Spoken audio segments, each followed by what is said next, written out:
Assalamualaikum warahmatullahi wabarakatuh.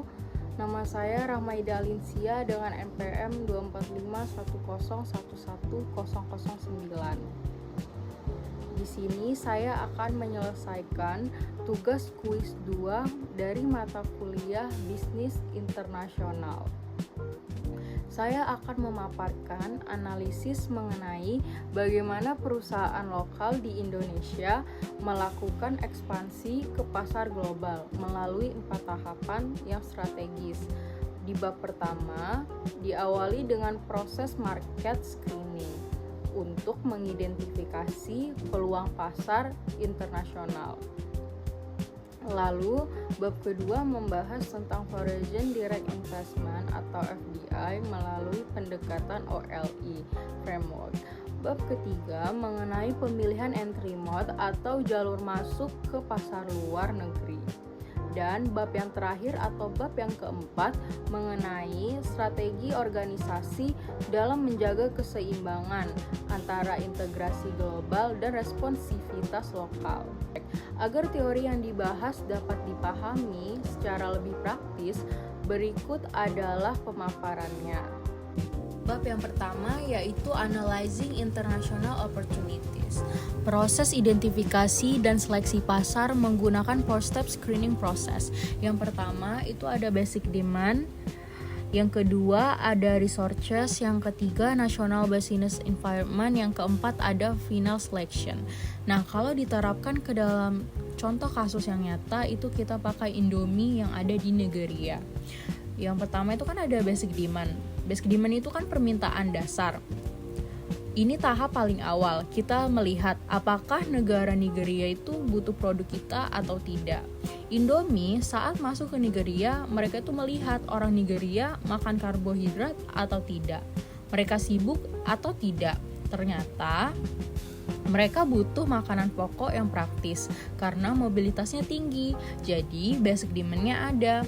Yang kedua itu resources. Kita cek ketersediaan bahan baku, tenaga kerja, atau biaya produksi yang ada di sana. Indomie itu melihat di Nigeria itu banyak lahan dan tenaga kerja. Daripada kirim mie dari Indonesia yang ongkirnya mahal, mending mereka lihat potensi bagaimana Indomie dibuat di sana. Lalu yang ketiga ada National Business Environment, lingkungan bisnis internasional.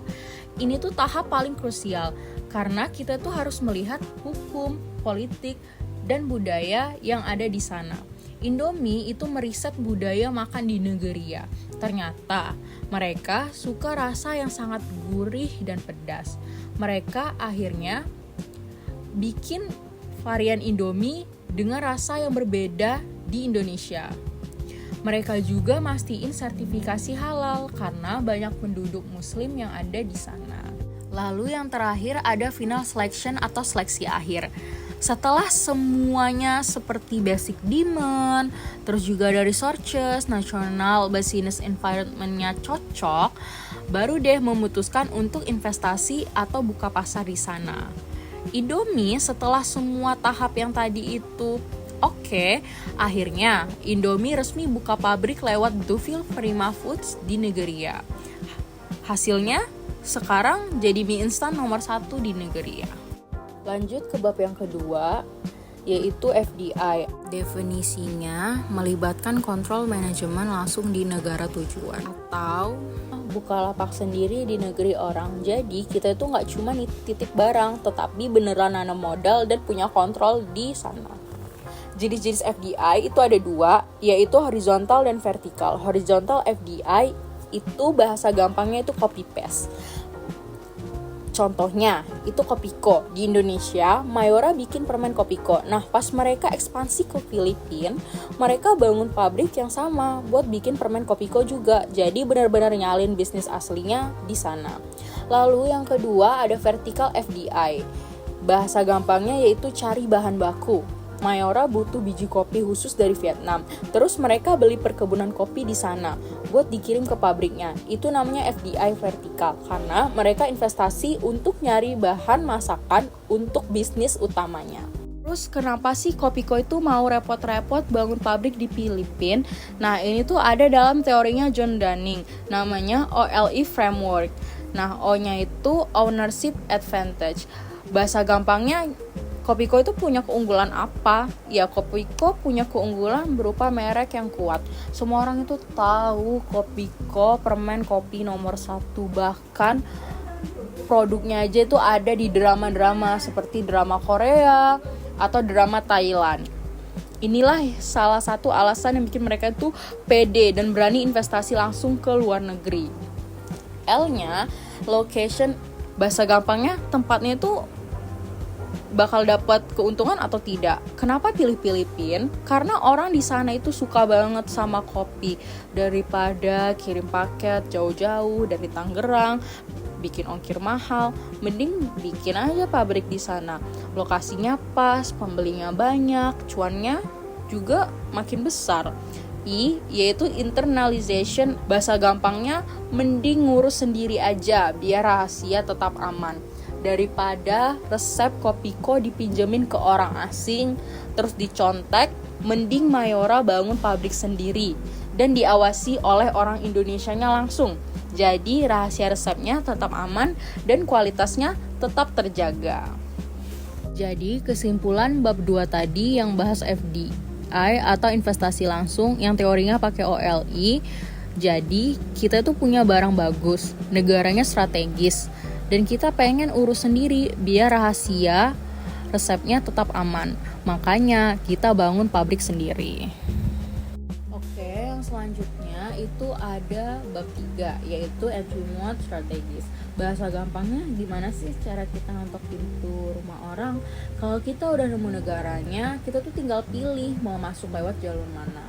Pertama, ada exporting atau ekspor. Bahasa gampangnya titip jual barang. Kayak Indomie, mereka bikin mie di pabrik Indonesia, terus dikirim pakai kapal ke luar negeri. Simple, risikonya kecil, kita nggak perlu repot bangun toko di sana. Yang penting barang nyampe, terus laku. Yang kedua, itu ada franchise. Bahasa gampangnya itu pinjemin nama ke temen. Contohnya Jeko Donuts. Jeko itu kan brand asli Indonesia, tapi kok ada di Malaysia. Nah, Jeko Pusat itu nggak perlu beli ruko di Malaysia.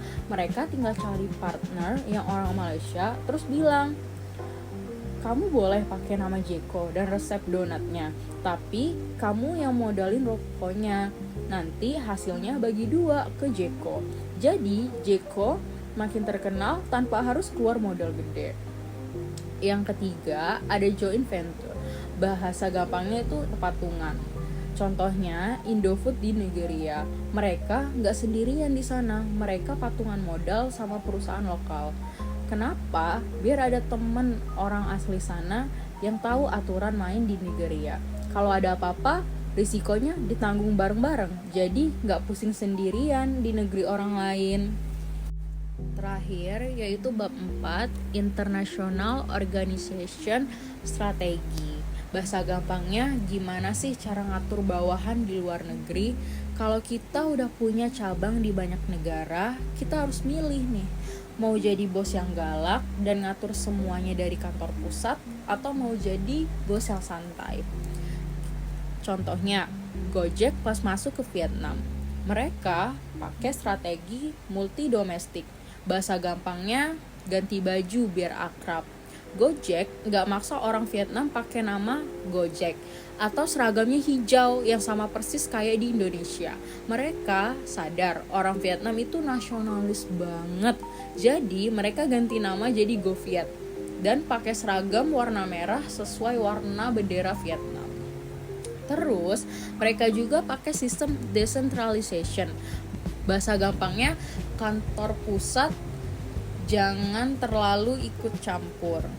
Jadi, bos Gojek di Jakarta gak perlu ngatur-ngatur promo apa yang harus jalan di Saigon atau Hanoi. Mereka kasih kepercayaan penuh ke tim di Vietnam buat ambil keputusan sendiri. Hasilnya, orang Vietnam ngerasa GoViet itu brand asli dari negara mereka, bukan brand dari Indonesia. Atas perhatiannya saya ucapkan terima kasih. Wassalamualaikum warahmatullahi wabarakatuh.